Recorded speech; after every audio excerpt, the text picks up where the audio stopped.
Junio de 1941. El mundo se divide en dos. Naciones enteras arden bajo el fuego de la conquista nazi.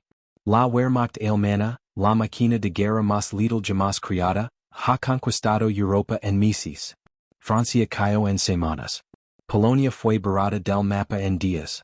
Ahora 3 millones de soldados alemanes se preparan para ejecutar el plan más ambicioso de Hitler. La Operación Barbaroja, la invasión total de la Unión Soviética. Stalin recibe los informes en su bunker del Kremlin. Sus manos tiemblan mientras lee los documentos de inteligencia. La amenaza es real, pero su orgullo es más grande que su miedo. Rechaza las advertencias de sus generals.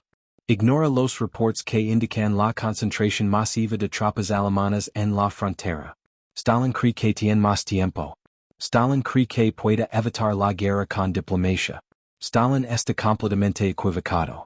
22 de junio de 1941. A las 4 de la mañana, el infierno desciende sobre la Unión Soviética. Más de 3 millones de soldados alemanes cruzan la frontera. 3,600 tanks avanzan como una avalancha de acero. 2,700 aviones bombardean ciudades, aeropuertos, centros de comunicación. La sorpresa es total. El ejército rojo colapsa en horas.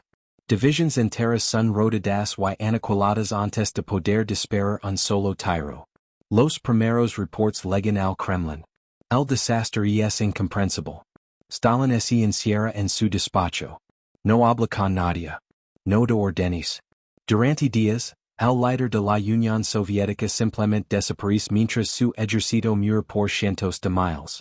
Los generales del ejército rojo están paralizados.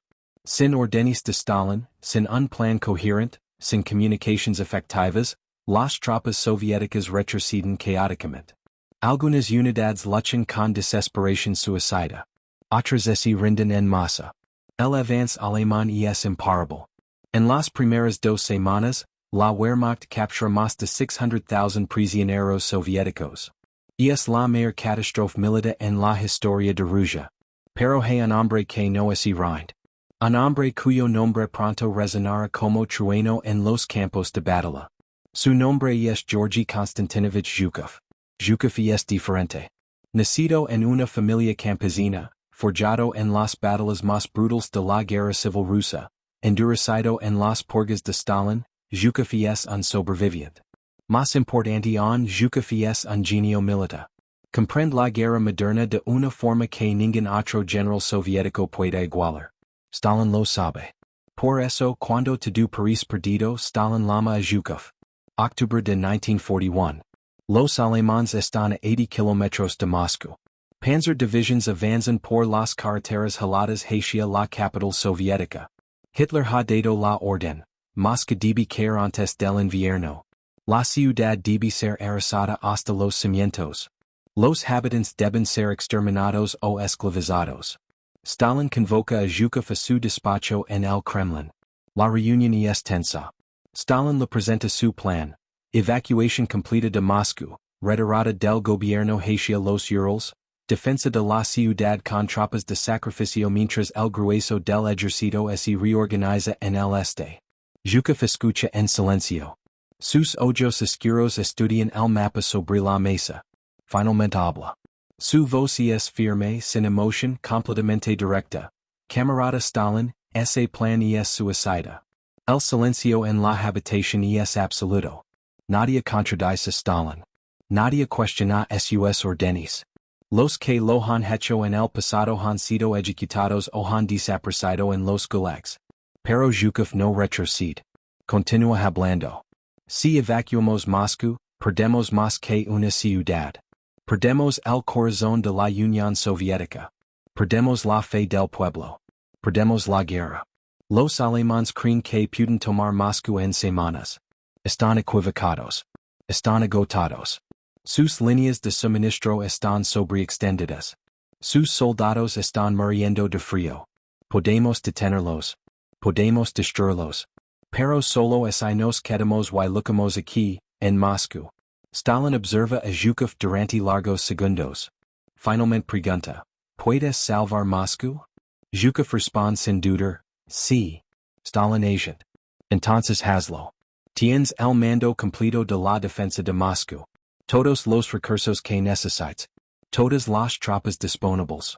Salva mi ciudad Zhukov. O moriremos juntos. Zhukov sale del Kremlin con una tarea imposible. Los alemanes están a días de radiar completamente Moscú. Tienen tropas exhaustas, mal equipadas, desmoralizadas. La Wehrmacht tiene ventaja en tanques, en artillería, en experiencia de combate. Pero Zhukov tiene algo que los alemanes no tienen. Conocimiento del terreno, refuerzos que vienen desde Siberia, y una determinación absoluta de ganar. Zhukov ejecuta su plan con precisión quirúrgica. Refuerza los puntos críticos de defensa alrededor de Moscú. Tres divisions frescas desde el lejano oriente, tropas entrenadas para combate en condiciones árticas. Organiza contraataques limitados para frenar el avance alemán. Cada kilómetro que los alemanes ganan lo pagan con sangre. Noviembre de 1941. Las primeras nieves can sobre Moscú. Las temperaturas descienden a 40 grados bajo cero. Los soldados alemanes equipados para una guerra rápida de verano, comienzan a congelarse en sus trincheras. Los tanques alemanes no pueden arrancar porque el aceite se congela. Los cañones se atascan. Los caballos mueren de frío. La Wehrmacht, la máquina de guerra invencible, comienza a quebrarse. Zhukov espera el momento exacto. Estudia los reports de inteligencia. Analiza los movimientos alemanes. Identifica los puntos débiles en sus líneas. Y cuando liga el momento perfecto Zhukov ataca. 5 de diciembre de 1941. A las 3 de la mañana, 1000 cañones soviéticos abren fuego simultáneamente. El bombardeo es apocalíptico. Las posiciones alemanas son destrozadas. Antes de que los alemanes puedan reaccionar, oleadas de infantería soviética, apoyadas por tanques T-34, emergen de la nieve como fantasmas y golpean los flancos alemanes. El impacto es devastador. Los alemanes, congelados, hambrientos, agotados, no pueden organizar una defensa coherente. Unidades enteras son rodeadas y aniquiladas. Por primera vez desde el inicio de la guerra, la Wehrmacht retrocede. Por primera vez Hitler experimenta la derrota. Zhukov no da tregua. Sus tropas persiguen a los alemanes sin pausa. Liberan ciudades. Destruyen divisions completas. En 2 semanas de combate furioso, Zhukov empuja a los alemanes 200 kilómetros hacia atrás. Moscú está salvada. La Unión Soviética está salvada. El plan que Stalin llamó Suicida, se ha convertido en la primera gran victoria soviética de la guerra. Pero esta es solo la primera victoria. Zhukov sabe que la guerra apenas comienza. Hitler no aceptará la derrota. Los alemanes reorganizarán, atacarán nuevamente. Y cuando lo hagan Zhukov estará esperando. El frente se estabiliza durante el invierno. Ambos bandos se reagrupan, se reabastecen, planean sus próximos movimientos. Stalin está eufórico por la victoria en Moscú. Cree que pueda continuar la ofensiva, expulsar a los alemanes completamente de territorio soviético. Ordena ataques en múltiples frentes. Zhukov advierte que es demasiado pronto. El ejército rojo necesita más tiempo para recuperarse, más entrenamiento, mejor equipamiento. Pero Stalin no escucha. Ordena ofensivas masivas en Ucrania, en Crimea, en el sector central. Los resultados son desastrosos. Los alemanes, ahora mejor preparados, destrozan las ofensivas soviéticas. Miles de soldados mueren en ataques mal coordinados. La peor catástrofe ocurre en mayo de 1942. Una ofensiva soviética cerca de Kharkov termina en un desastre completo. Más de 200,000 soldados soviéticos son capturados. Divisions enteras son aniquiladas. Es una derrota humillante que borra gran parte de las ganancias logradas en Moscú. Stalin finalmente comprende la lección. No puede ignorar el consejo de Zhukov. El genio militar que salvó Moscú entiende esta guerra mejor que nadie. A partir de ese momento Stalin comienza a escuchar a Zhukov. Y Zhukov comienza a planear algo extraordinario. Verano de 1942. Los alemanes lanzan una nueva ofensiva masiva hacia el sur, hacia los campos petroleros del Cáucaso y la ciudad industrial de Stalingrado. Hitler está obsesionado con capturar Stalingrado. No solo por su valor estratégico, sino por su nombre, la ciudad de Stalin. Conquistar la Siria un golpe psicológico devastador. Los alemanes avanzan con furia imparable. Llegan al río Volga. Entran en Stalingrado. Comienza la batalla más brutal de la historia humana. Come casa por casa, habitation por habitation. Soldados soviéticos y alemanes luchan a metros de distancia. La ciudad arde día y noche. Los escombros se convierten en trincheras. Los sótanos se convierten en fortalezas. Decenas de miles mueren cada semana. Stalin ordena, en hay un paso atrás. Cualquier soldado que retroceda será ejecutado. Las tropas soviéticas en Stalingrado luchan con desesperación suicida. Pero están muriendo. La ciudad está cayendo metro a metro. Mientras Stalingrado arde, Zhukov trabaja en secreto. Desde su cuartel general, planea la operación más ambiciosa de la guerra. Estudia los mapas. Analiza las posiciones alemanas. Identifica la debilidad crítica. Los flancos alemanes están defendidos por tropas rumanas y italianas, aliados de Alemania, pero mucho menos preparados y equipados que las divisiones alemanas. Zhukov presenta su plan a Stalin. Y es hasta la locura. Permitir que los alemanes se concentren en Stalingrado mientras él acumula secretamente más de 1 millón de soldados, miles de tanques, miles de cañones en las estepas al norte y sur de la ciudad. Cuando todo esté listo, atacar simultáneamente los dos flancos, rodear completamente al ejército alemán en Stalingrado, y aniquilarlo. Stalin escucha el plan. Y es arriesgado. Require tiempo. Require recursos masivos. Require engañar completamente a los alemanes. Pero Stalin ha aprendido a confiar en Zhukov. Aprueba el plan. Nombre en código, Operación Urano. Durante meses, Zhukov acumula tropas en secreto. Mueve divisions solo de noche. Camufla concentrations de tanques. Mantiene silencio de radio absoluto. Los alemanes, obsesionados con Stalingrado, no detectan nada. Creen que los soviéticos están al borde del colapso. 19 de noviembre de 1942. 7:30 de la mañana. 3,500 cañones soviéticos abren fuego simultáneamente contra las posiciones rumanas al norte de Stalingrado. El bombardeo dura 80 minutos. Cuando termina, las defensas rumanas han dejado de existir. Oleadas de infantería y tanques soviéticos avanzan a través de las brechas. La resistencia rumana colapsa en horas. Un día después, el 20 de noviembre, el mismo infierno desciende sobre los flancos sur. Las tropas rumanas y italianas son destrozadas. Los tanques soviéticos avanzan profundamente hacia la retaguardia alemana. El plan de Zhukov funciona a la perfección. 23 de noviembre de 1942. Las pinzas soviéticas se cierran. El Sexto Ejército alemán, más de 250,000 soldados bajo el mando del general Friedrich Paulus, queda completamente rodeado en Stalingrado. Y es la trampa más grande de la historia militar. Hitler recibe las noticias en su cuartel general. Se niega a creer lo que está sucediendo. Ordena a Paulus que mantenga la posición. Permite un rescate aéreo que nunca llegara. Prohíbe cualquier intento de romper el cerco. Paulus y sus 250,000 hombres están condenados. Durante 2 meses, el Sexto Ejército alemán agoniza lentamente dentro del cerco. Los intentos de romper el anillo soviético fracasan. Los suministros aéreos son insuficientes. Los soldados alemanes comienzan a morir de hambre, de frío, de enfermedades. Paulus envía mensajes desesperados a Hitler pidiendo permiso para rendirse. Hitler se niega. 2 de febrero de 1943. Paulus finalmente se rinde. De los 250,000 soldados alemanes atrapados en Stalingrado, solo 91,000 sobreviven para ser capturados. El resto ha muerto.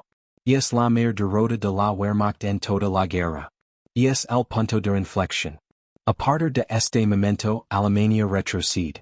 A partir de este momento, la victoria soviética es inevitable. Stalin celebra la victoria. Nombra a Zhukov mariscal de la Unión Soviética. Pero Zhukov no celebra. Sabe que la guerra está lejos de terminar. Los alemanes son resilientes. Hitler no se rendirá. La siguiente batalla será aún más brutal. Verano de 1943. Los alemanes preparan su venganza. Hitler ordena la operación Ciudadela, el mayor ataque blindado de la historia. El objetivo, el saliente de Kursk, una protuberancia en las líneas soviéticas. Los alemanes planean atacar desde el norte y el sur simultáneamente, rodear y destruir las tropas soviéticas en Kursk, y recuperar la iniciativa en el frente oriental. Zhukov sabe exactamente lo que los alemanes están planeando. La inteligencia soviética ha penetrado los planes alemanes. Zhukov sabe cuándo atacaron, dónde atacaron, con cuántas tropas atacaron. Y tiene un plan. Stalin propone algo radical: evacuar Kursk, dejar que los alemanes avancen hacia una ciudad vacía, y luego atacar sus flancos sobreextendidos. Pero Zhukov tiene una idea mejor. No evacuar. Convertir Kursk en la fortaleza más inexpugnable jamás construida. Construir defensas tan profundas, tan mortales, que los alemanes se desangran hasta la muerte intentando atravesarlas. Y cuando estén agotados, contraatacar y destruirlos completamente. Zhukov construye 8 líneas defensivas alrededor de Kursk. Campos de minas que se extienden por kilómetros. Trincheras anti-tank. Positions de artillería camufladas. Más de 1 million de soldados. 3,600 tanks. 20,000 canones. Es la concentración defensiva más masiva de la historia militar. 5 de julio de 1943. 4:30 de la mañana. Pero antes de que los alemanes puedan iniciar su bombardeo de preparación, Zhukov ataca primero. Miles de canones soviéticos abren fuego contra las concentraciones alemanas. Es un bombardeo preventivo que desorganiza completamente el ataque alemán planeado. A pesar del bombardeo soviético, los alemanes atacan. 780,000 soldados. 2,700 tanks incluyendo los nuevos Tigers y Panthers, los tanks más poderosos del mundo. 2,000 aviones. Es la punta de lanza de la Wehrmacht. Hitler ha apostado toda esta ofensiva. Los tanks alemanes avanzan hacia las defensas soviéticas. Inmediatamente las minas comienzan a explotar. Tanks alemanes vuelan por los aires. La artillería soviética abre fuego. El cielo es lleno de proyectiles. Los Tigers avanzan, imparables, destruyendo todo a su paso. Pero por cada línea defensiva que rompen, encuentran otra línea esperándolos. Los alemanes avanzan kilómetro a kilómetro. Pero cada metro cuesta docenas de tanks, cientos de vidas. Las bajas se acumulan. Los soldados alemanes veteranos, los mejores de la Wehrmacht, mueren en oleadas. Los tanks arden. El avance se ralentiza. 12 de julio de 1943. Cerca de la aldea de Prokhorovka, ocurre la mayor batalla de tanks de la historia. 800 tanks soviéticos contra 600 tanks alemanes. El combate es apocalíptico. Tanks se enfrentan a distancias de menos de 100 metros. Las explosiones son constantes. El humo es tan denso que los comandantes no pueden ver más allá de unos metros. Tanks destruidos por todas partes. Tripulaciones quemadas vivas. Es el infierno mecanizado. La batalla de Prokhorovka termina en empate técnico. Ambos bandos sufren bajas masivas. Pero los soviéticos pueden reemplazar sus perdidas. Los alemanes no. Cada tank alemán destruido es un tank que nunca será reemplazado. Cada soldado experimentado muerto es una pérdida irreparable. Hitler finalmente comprende la realidad. La operación Ciudadela ha fracasado. Los alemanes han perdido más de 200,000 hombres. Cientos de tanks. Docenas de divisiones destrozadas. Y no han logrado nada. El 13 de julio Hitler cancela la operación. Los alemanes comienzan a retirarse. Zhukov no les de tregua. Inmediatamente lanza contraofensivas masivas. Las tropas soviéticas persiguen a los alemanes. Liberan ciudades. Recuperan territorio. Los alemanes retroceden caóticamente. La retirada se convierte en derrota. La derrota se convierte en desastre. En 3 semanas, los soviéticos avanzan 200 kilómetros. Destruyen lo que queda de las mejores divisions alemanas. Kursk no es solo una victoria. Es la ejecución del plan perfecto. Es la demostración del genio militar de Zhukov. Es la confirmación de que la Wehrmacht ya no puede ganar esta guerra. A partir de Kursk, el ejército rojo nunca se detiene. Ofensiva tras ofensiva. Ciudad tras ciudad liberada. Los alemanes retroceden hacia Polonia, hacia Rumania, hacia Hungría, hacia Alemania misma. While frente de casi todas las grandes operaciones está Zhukov. Zhukov planea y ejecuta la operación Bagration, la destrucción completa del grupo de ejército centro-alemán. Más de 300,000 soldados alemanes son aniquilados en semanas. Es una de las mayores victorias militares de toda la guerra. Zhukov lidera el asalto final contra Berlín. Más de 2 millones de soldados soviéticos rodean la capital de Hitler. La ciudad es conquistada calle por calle. Hitler es suicida en su búnker. El Reich de los Mil Años termina después de 12 años. La guerra en Europa termina. 8 de mayo de 1945. Día de la victoria. Zhukov recibe la rendición incondicional de Alemania. El hombre que Stalin llamó para salvar Moscú ha destruido completamente a la Wehrmacht. El plan que parecía suicida, se ha convertido en la mayor victoria militar de la historia. Zhukov regresa a Moscú como el mayor héroe de guerra de la Unión Soviética. Las multitudes lo aclaman en las calles. Stalin lo nombra comandante del histórico desfile de la victoria en la Plaza Roja.